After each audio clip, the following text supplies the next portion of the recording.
is up, guys? Welcome back to today's video. In today's video, we are going to be doing a drivetrain refurbishment on the Power Goats. What that means is we're going to be putting on a new chain and new cassette, get this thing rolling smooth. You know, this is definitely necessary if you put a lot of miles on your bike and you are constantly going through gears.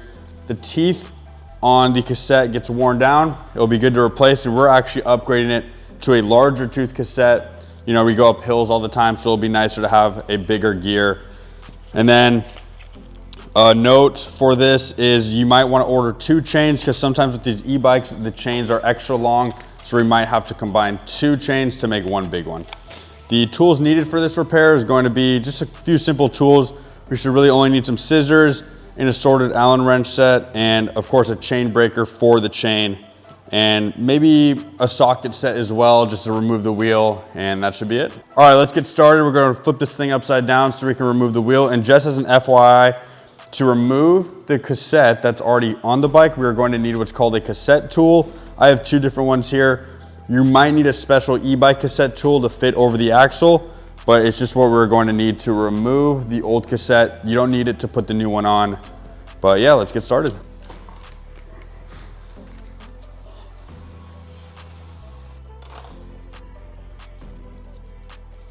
Just a little tip to make our life a little bit easier is we're just going to move the brake caliper out of the way. So we're just going to loosen up both bolts. Once they're both loose, I'm just going to remove this back one. Make sure you don't lose the spacer. But once I remove this bolt, just rotate it back a little bit. Now it's going to be out of the way, so I can just easily slide the wheel on and off without having to worry necessarily about lining up the rotor with the caliper. All right, now that we made it this far, we have the axle bolts off. Don't go ahead and just force the wheel off yet. Sometimes the axle just gets wedged into the frame. You're gonna wanna take a crescent wrench, tighten it down to the flat parts of the axle, and we'll just give it a good wiggle back and forth. That's going to loosen it off the frame. And just before we take the wheel off, I'm also just going to remove this derailleur, get it out of the way. It can be difficult to remove the wheel with it on there just because the chain can get all tangled up. So all we have to do is take our 4 or 5 millimeter. Yep, it looks like the 5 millimeter. And we're just going to remove this. I like to hold it so that there's not so much tension on the threads. There we go. So we're just going to keep that bolt and derailleur together, get it out of the way, and the wheel should slide off. Now, there's no need for us to undo the motor cable from the controller unless you want to, but we can just lay the wheel flat on top of the rear triangle here, and then we should be able to service and do everything we need without removing the motor cable. Now, if you live anywhere coastal like us, you can see that there's some corrosion on the cassette.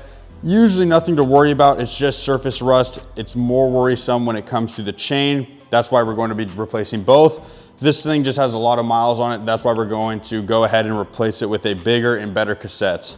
Now that we have our cassette all lined up, we can just slip our tool right on top of it, take our wrench, and it might be a little bit difficult, but you just have to give it a good pull and loosen it. And with that, we can just unscrew it. Boom, there we go. We have it completely removed from the freewheel of the rear wheel. There is a little spacer on here. We're going to keep that right there. It's meant to be there because we're not making any changes to the cassette. We're just putting the same speed cassette on with different gear ratios. So that's good to go. Now that we have the cassette off, let's just go ahead and clean it. I just have some regular degreaser here. I might get the whole wheel and everything. We'll clean that off real nice. Clean up those threads, wheel, tire, anything you want while the wheel is off. Out with the old, in with the new. As you can see, this new cassette has a much larger tooth, allow for us to climb a lot better and easier. Not necessarily that we need it, the bike has plenty of power, but it will be nice if you just want to cruise around in a low pedal assist mode. So let's get this thing on here. What we're going to need is just some grease or anti-seize. We'll put it on the threads of this cassette right here. So we'll just take a little bit. No need to overdo it, but just put some grease on those threads, spread it around, and we're good to just go ahead and plop it right on there. Make sure that spacer's still on there. Once it's on there, you don't want to cross or anything, but it should just screw right on just like this. And that's it. You can go ahead and tighten it with your cassette tool again if you would like. Maybe we can do that just to get it nice and snug. There we go. It will self-tighten though once we have the chain on. Since we're replacing the chain as well, while the wheel is off and everything, we're going to break this chain. But as you can see with this chain, it's super corroded. So we're just going to break the chain with our chain breaker tool. And you will want to keep it handy because we can use it to size it with the new one. Although we might have to size it a couple links bigger since we have the larger cassette. All right, before we go ahead and put the wheel back on, we want to make sure we have our notch spacers handy. So let's get this wheel back upright, put our notch spacers on both sides. See how much easier that was to put that wheel back on? Is because we moved that brake caliper and also removed the derailleur, made it super easy to just slide right on. Now that we have our notch spacers in there, we can put these little safety plates on both sides, also install the chain guard, but we can do that after. All right, this process can get a little bit tedious just because we want the wheel and axle to be in a specific part of the frame lined up. Otherwise, the disc is going to rub all over the caliper, and it's going to rub and make a really bad noise. So just stay with me here and we will get it all dialed in, and I'll show you what you need to do. But now that we have our plates on, we have our bolts here, and we can just go ahead and fasten them on there. Don't worry, this isn't tightening down the axle at all. It's just going to make sure that the wheel doesn't fall off of the frame.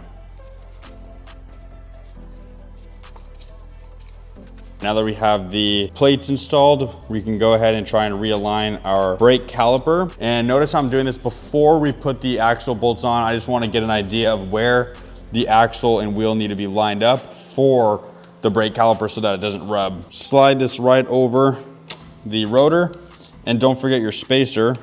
You're gonna need to put that in there. Now that we have the caliper back on, you can see our rotor is still rubbing pretty bad. That's just because it's not lined up properly.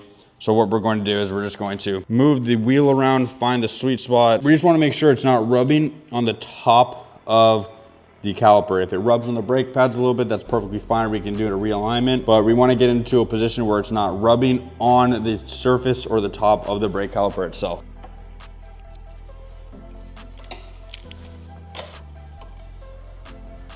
Yeah, I'm just the goat. Now that we have the new cassette installed, we have the wheel back on, derailleur back on, we can go ahead and put the derailleur cage back on and just tighten that down with the nut. But our next step is going to be to install the chain. So we'll go ahead. As you can see, our new chain is not long enough. So like I said in the beginning of the video, we are going to need 2 chains because it's just slightly not long enough.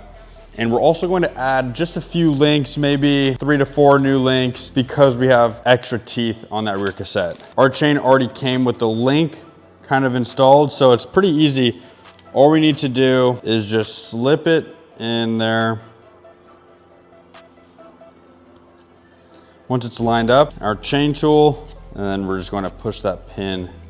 Combined our 2 chains into one long one. As you can see, this feels great. There's no friction there. Line them back up again and see where we're at. So now that we have our chains lined up, if you get an exact replacement, the Shimano cassette, all you need to do is just line up the chain, cut it exactly where it's even, and then you can just go ahead and install it. For us, we did get an upgraded cassette. That was just our choice. So we're just going to add a couple links to it, then we will attach it. So I'm just going to add 4 links, and I'm going to cut the chain. And now we have a complete chain ready to be installed. As you can see, we left a pin in there, and before we install it, we can just slip it right back together. So let's go ahead and put this on the bike. I just like to lay it over this like that, and then we can come back here, feed it through the inside of the frame like this, put it down the cassette. Once it's lined up on the teeth, this is where we want to pay attention.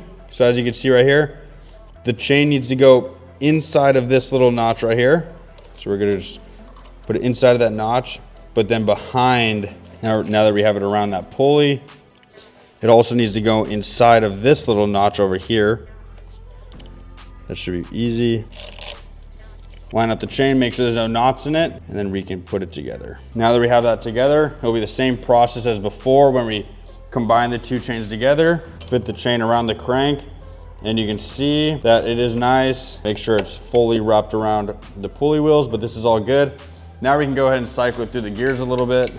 Now that the chain is on, we just want to make sure that the axle bolts are tightened up and everything. Once that's fastened down, we are all set to go. Make sure that your derailleur is adjusted properly if it wasn't before. We can maybe make another video of that later, but that is a pretty tedious process that I recommend taking it to a shop for. But if it was working fine before, it should be working fine now.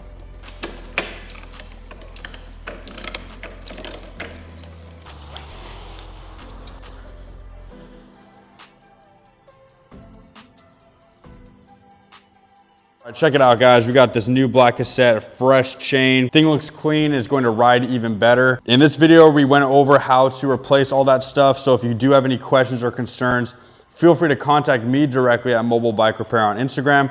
Or if you're not confident that you can do it yourself or you might not have the right tools, it's probably best to take it into a shop. We don't want to mess up anything and have to spend more money to fix it. Thank you guys for watching. This was a successful video on how to replace your drivetrain and give it a little tune-up. So thanks for watching.